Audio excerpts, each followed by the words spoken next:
Dear students, IIT JEE 2023 का ये question मैं सॉल्व करता हूं।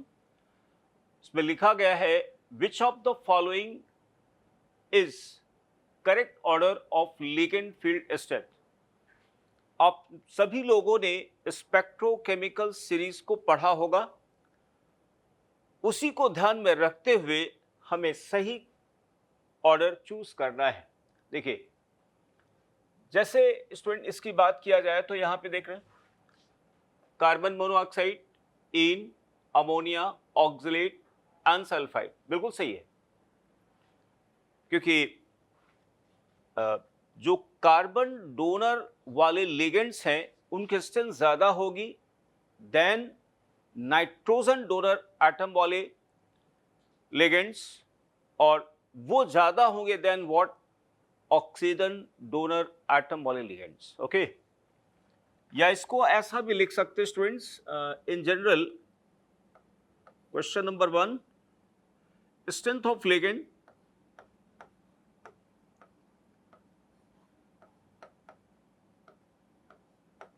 of ligands with respect to donor atoms।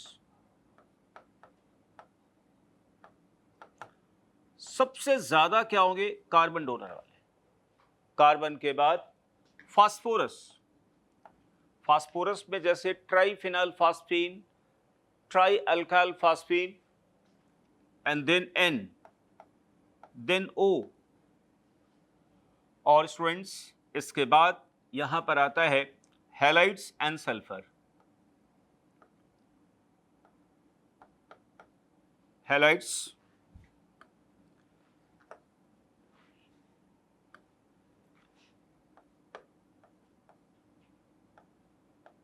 Okay.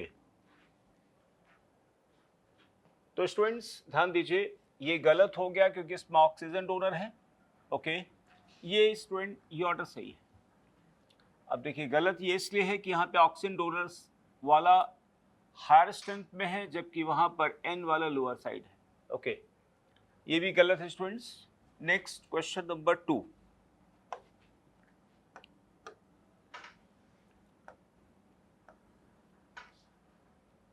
Correct order off spin only magnetic moment of the following complex is. Students यहां पे जो complexes दिए गए हैं वो ये हैं cobalt F6 3-, Fe F6 3-, cobalt oxalate whole thrice 3-। Okay student, इसमें कोबाल्ट का ऑक्सीडेशन स्टेट 3 है। कोबाल्ट का मतलब हो गया, कोबाल्ट 3 का मतलब 3d6। ओके, आयरन का ऑक्सीडेशन स्टेट यहां पर 3 है, obviously this is 3d5। Cobalt का ऑक्सीडेशन स्टेट स्टूडेंट यहां पर +3 होगा क्योंकि -2 × 3। Okay, so 3d6। Student in दोनों केसेस में यहां पर क्या है? WFL है, यानी mean pairing energy P is less than, that is mean pairing energy P is greater than delta O, right? WFL।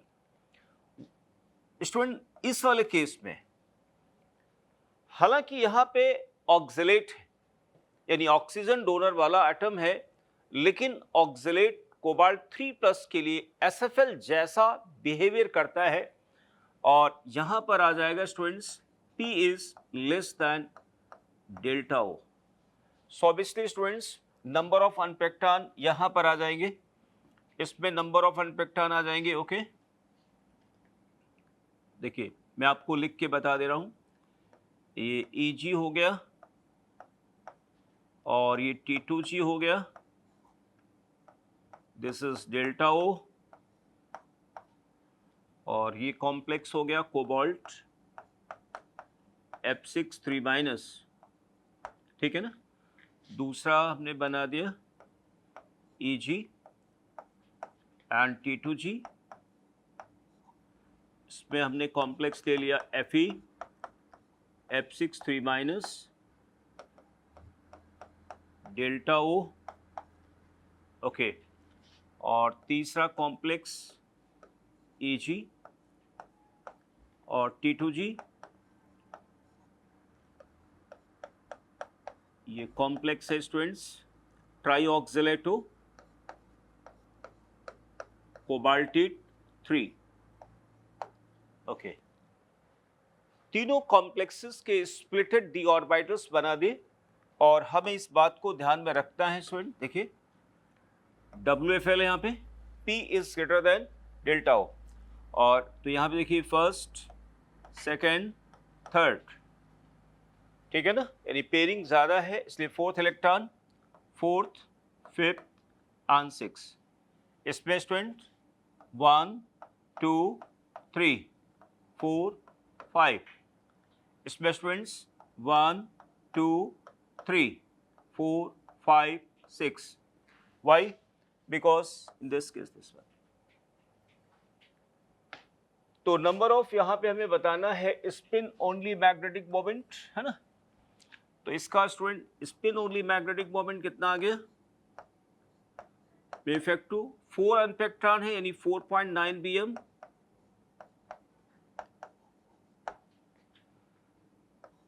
इसका भी इफेक्टिव आ गया 5.92 bm, और इसका भी इफेक्टिव आ गया स्टूडेंट्स 0.0 bm। हालांकि स्टूडेंट चूंकि मैं सॉल्व कर रहा हूं इसलिए पूरा सिस्टमैटिक कर रहा हूं, लेकिन बिल्कुल ओरल है। देखिए कैसे, WFL है, बोला है ना, कोबाल्ट 3 का मतलब हो गया 3d6 का मतलब 4 अनपेक्ट्रॉन 4.9, ठीक। Rn3 plus 3d5 5 अनपेक्ट्रॉन 5.9, cobalt 3 plus 3d6, लेकिन ऑक्सिलेट का बिहेवियर SFL जैसा यहां पर कोबाल्ट 3 के लिए होता है, and that is why electrons pair करेंगे, मैग्नेटिक मोमेंट 0 हो जाएगा, ठीक। तो सबसे ज्यादा हुआ स्टूडेंट आयरन वाला, iron cobalt, answer is C। Next students, question number 3,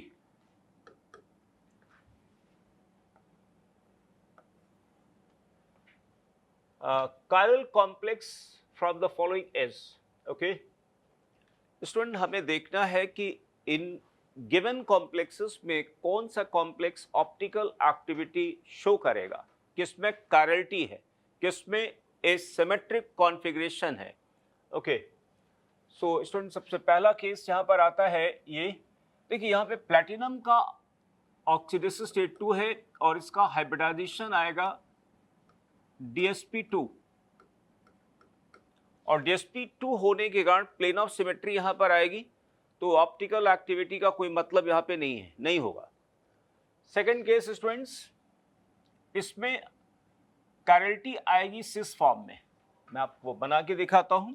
देखिए ये हो गया प्लैटिनम 1 2 3 4 5 6, Cl माइनस, और दो यहां पर इथाइलिन डायमीन के लिगेंड्स हैं N,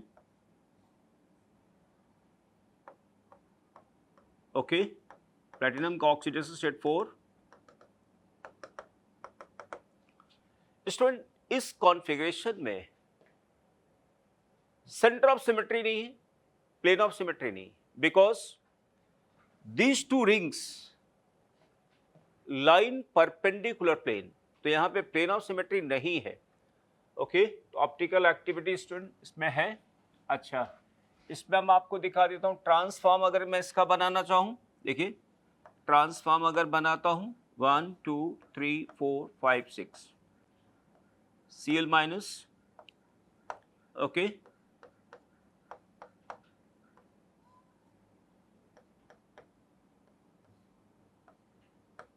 ethylene diamine,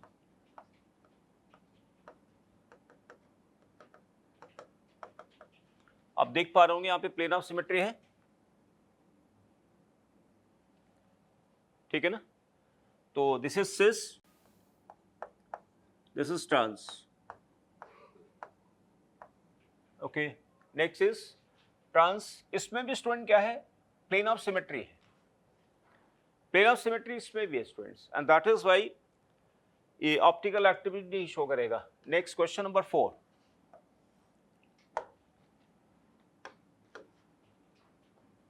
Question number 4. The hybridization and magnetic behavior of cobalt ion in hexaamine cobalt 3। हालांकि क्वेश्चन स्टूडेंट ओरल है, लेकिन चूंकि मैं यहाँ पर इसको सॉल्व कर रहा हूँ इसलिए प्रॉपर तरीके से इसका सोल्यूशन मैं दे रहा हूँ। ओके, स्टूडेंट यहाँ पे कोबाल्ट हो गया, कोबाल्ट हेक्सामीन कोबाल्ट 3 आयन है ना। कोबाल्ट का ऑक्सीडेशन स्टेट +3 हो गया अकॉर्डिंग टू CFT, ठीक है ना। कोबाल्ट के 3D ऑर्बिटल्स 6 अमोनिया लिगेंड की प्रेजेंस में स्प्लिट करेंगे EG ऑर्बिटल्स और T2G में। Okay, T2G।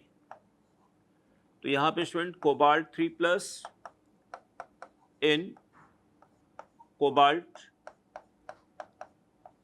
अमोनिया होल 6 3+, ठीक है, delta O।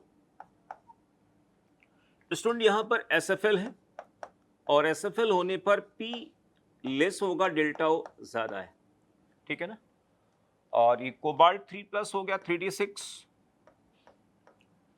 So first electron, second, third, again fourth will pair in T2G 5 and 6। So now student अगर इस इलेक्ट्रॉनिक डिस्ट्रीब्यूशन पर हम अगर VBD लगाते हैं तो वी रिक्वायर 6 ऑर्बिटल्स हाइब्रिडाइजेशन के लिए। तो देखिए ये 2 ऑर्बिटल्स ये हो गए D के, और 4s हो जाएगा और 4p हो जाएगा। तो स्टूडेंट हाइब्रिडाइजेशन का हो गया D2sp3। आप देख पा रहे होंगे यहाँ पे, देखिए ये 4s वैकेंट है, 4p वैकेंट है, और ये D के ये जैसे मान लिया dx² - y² और ये dz² ये ऑर्बिटल्स वैकेंट है। ये हो गया dxy, dyz और dzx, है ना। तो ये 2 ऑर्बिटल, 4s का एक ऑर्बिटल, 4p के तीनों ऑर्बिटल हाइब्रिडाइजेशन में पार्टिसिपेट करेंगे और हाइब्रिडेशन बन जाएगा D2sp3। और यहाँ पे स्टूडेंट्स कोई भी अनप्रैक्टन नहीं है, यानी म्यू इफेक्टिव इसका आ गया 0.0 bm, that is diamagnetic. Okay, D2sp3 and diamagnetic, answer is C. Next,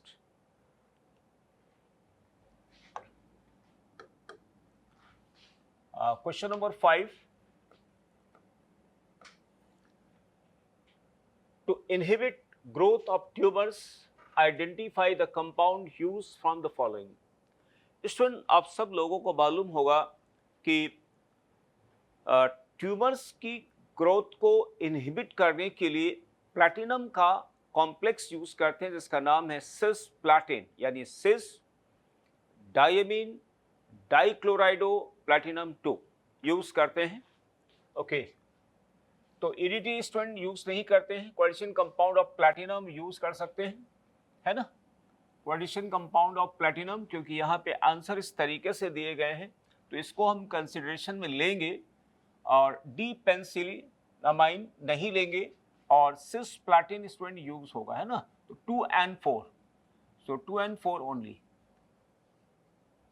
ये आएगा स्टूडेंट्स और ये आएगा, है ना।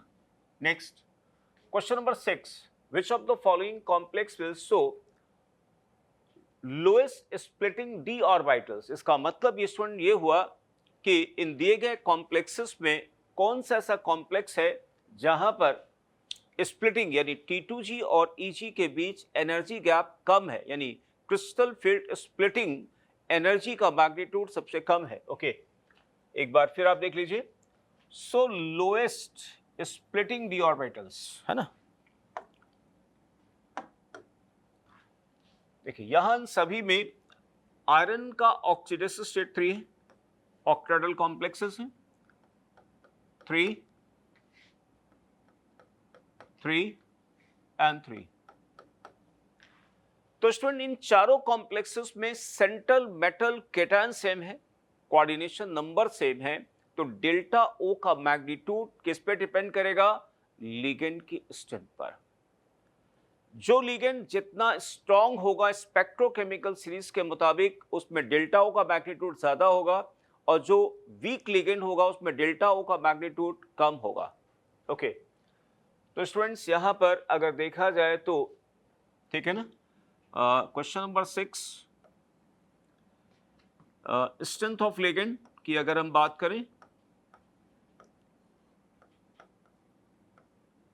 स्ट्रेंथ ऑफ लिगेंड्स सबसे ज्यादा स्टूडेंट कार्बन डोनर वाले, ठीक है ना। देखिए कार्बन डोनर वाले, ये देखिए मैंने यहां पे प्रीवियस पेज पर लिख रखा है, यहां पे CPN है ना, इसी को फॉलो करते हैं। साइनाइड, साइनाइड के बाद स्टूडेंट आएगा अमोनिया, अमोनिया के बाद स्टूडेंट्स आएगा ऑक्सलेट, और ऑक्सलेट के बाद स्टूडेंट आएगा यहां पर F- है ना। So the lowest value of crystal field splitting parameter या एनर्जी जिसको कह सकते हैं वो कौन सा आएगा यहाँ पे? कैलकाटा, ठीक है ना। सबसे ज्यादा डेल्टा ओ का मैग्नीट्यूड यहां पर है, उससे कम यहां पे, उससे कम यहां पर है।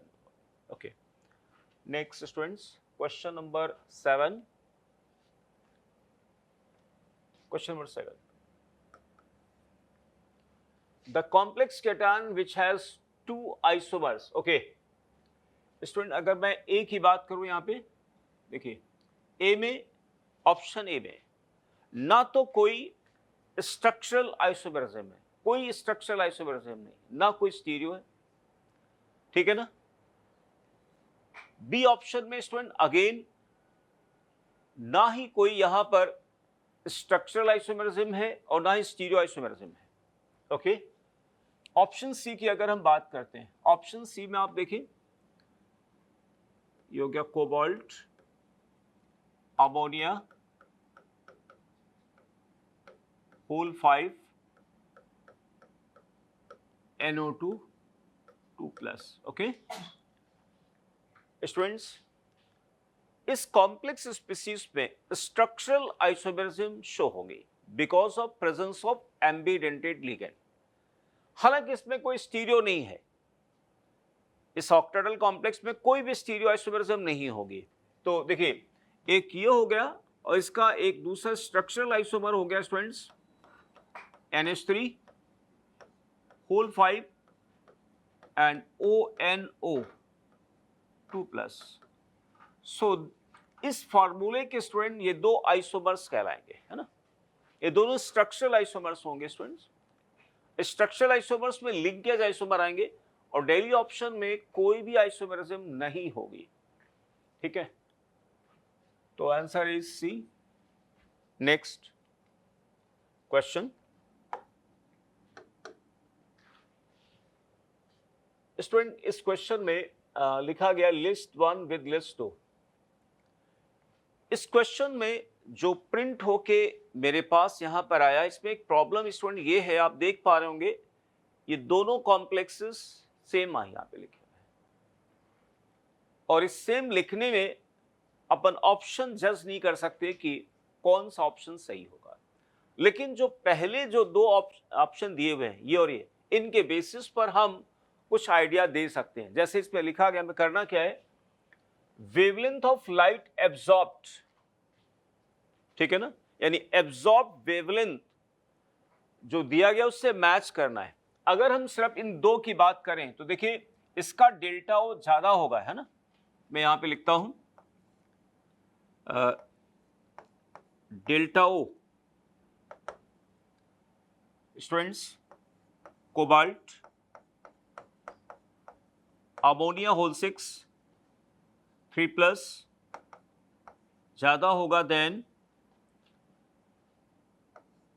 Cobalt Cl NH3 whole 5 I think 2 plus okay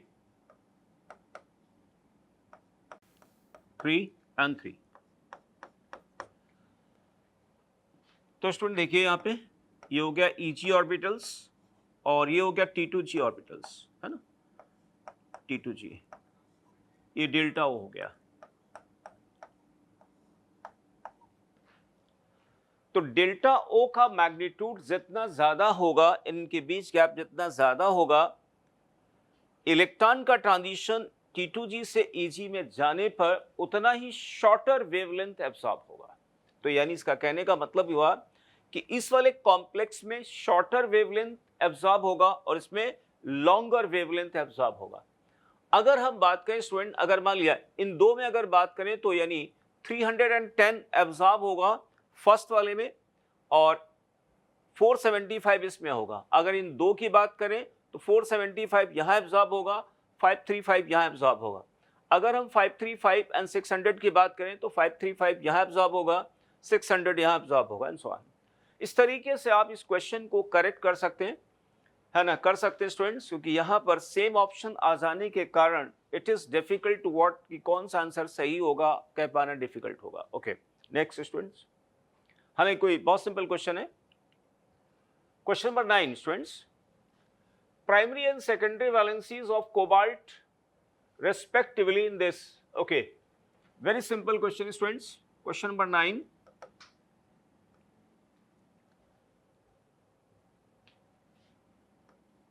cobalt NH3 5 Cl and Cl2। देखिए स्टूडेंट्स यहां पर कितना अच्छा आ जाए, -1 इंटू 2, यहां पे आ गया कितना +1 -1 0 मल्टीप्लाइड बाई 5 ऑक्सीडेशन स्टेट 2 3। तो स्टूडेंट कोबाल्ट का ऑक्सीडेशन स्टेट 3 हो गया तो इसकी प्राइमरी वैलेंसी, कोबाल्ट की प्राइमरी वैलेंसी हो गई 3, वहीं पर सेकेंडरी वैलेंसी स्टूडेंट हो गई इसकी कितनी 6 हो गई। Primary and secondary valencies of cobalt 3 and 6, answer is C. And lastly, question number 10.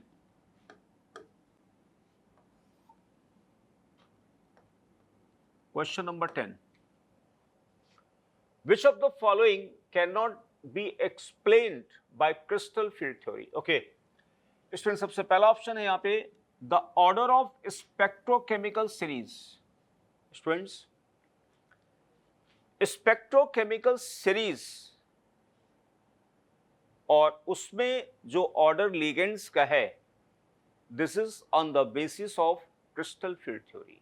ये तो सही है, ठीक है ना, लेकिन उन्होंने कहा can not be explained bye crystal field theory. तो ये एक्सप्लेन किया जा सकता है क्योंकि डेल्टा ओ जितना ज्यादा होगा, है ना, डेल्टा ओ मान लिया एक ही मेटल केटायन के डिफरेंट लिगेंड के साथ अगर हमने कॉम्प्लेक्स बनाए, ठीक है ना, तो जो स्ट्रॉन्ग लिगेंड होगा उसका डेल्टा ओ ज्यादा होगा, वीक लिगेंड का डेल्टा ओ कम होगा, ठीक है ना। ये it is explain very well by crystal field theory, ये सही है। कलर ऑफ मेटल बिल्कुल सही है स्टूडेंट्स, क्योंकि क्रिस्टल फील्ड थ्योरी की खूबी ये है कि इलेक्ट्रॉनिक ट्रांजिशन को एक्सप्लेन करना। अगला है स्टेबिलिटी ऑफ मेटल कॉम्प्लेक्सेस, नहीं, आपको मालूम होगा स्टूडेंट्स कि stability of a metal complex को हम लोग किससे बताते हैं, फॉर्मेशन कांस्टेंट से। जैसे मान लिया एक क्वेश्चन, एक हमने कॉम्प्लेक्स ले लिया स्टूडेंट्स, सपोज एक कॉम्प्लेक्स ले लिया मेटल केटायन M है, Mn प्लस ले लिया, प्लस ये 6 मोनोडेंटेड लिगेंड्स ले लिए, मान लिया 6 न्यूट्रल मोनोडेंटेड लिगेंड, मान लिया न्यूट्रल मोनो डेंटेट लिगेंड्स हैं, ठीक है ना। तो इनके साथ कॉम्प्लेक्स स्टूडेंट जब बनता है तो देखिए यहां पे क्या बन जाएगा, M L 6 n plus. Okay, तो न्यूट्रल हमारा बस लेने का मकसद बस यही है, सो दैट कि यहां पर हम चार्ज को ठीक से एक्सप्लेन कर पाए, और कोई बात नहीं है, आप दूसरे लेकर ले सकते हैं। तो देखिए, ये कोई भी कॉम्प्लेक्स स्पीसीज है वो हमेशा इक्विलिब्रियम में बनती है, इसलिए हर कॉम्प्लेक्स के लिए एक स्पेसिफिक वैल्यू है, और उसका वो है फॉर्मेशन कांस्टेंट, जिसको हम केएफ से बोलते हैं। ठीक है ना? तो ऑब्वियस सी बात है, ये इक्विलिब्रियम जितना ज्यादा राइट जाएगा, फॉर्मेशन कांस्टेंट उतना ही ज्यादा होगा, कॉम्प्लेक्स उतना ही ज्यादा स्टेबल होगा। देखिए, मैं लिख के आपको बताता हूं, यानी केएफ का मतलब formation constant, this will be equal to the active mass of the given complex Ml6 n plus इसका active mass divided by active mass of metal cation into active mass of ligand to the power of 6। ठीक है, and एक और student बात यहाँ पर है, delta G is equal to minus R T log K F to the base E, यानी KF जितना ज्यादा होगा वो कॉम्प्लेक्स उतना ज्यादा स्टेबल होगा, और केएफ अगर ज्यादा है तो gives free energy for formation of the complex is very low, यानी उतना ज्यादा नेगेटिव होगा। ठीक, ओके, तो स्टेबिलिटी को एक्सप्लेन यहाँ पे देखा जाए तो थर्मोडायनेमिक पार्ट से हो रहा है स्टूडेंट्स। ओके, ये पार्ट सेफ्टी नहीं कवर करती है। Magnetic properties is also explain, very well explain, क्योंकि crystal field theory clearly explains electronic distribution of metal cation in the presence of given ligand field, as well as origination of color in coordination compounds. So students,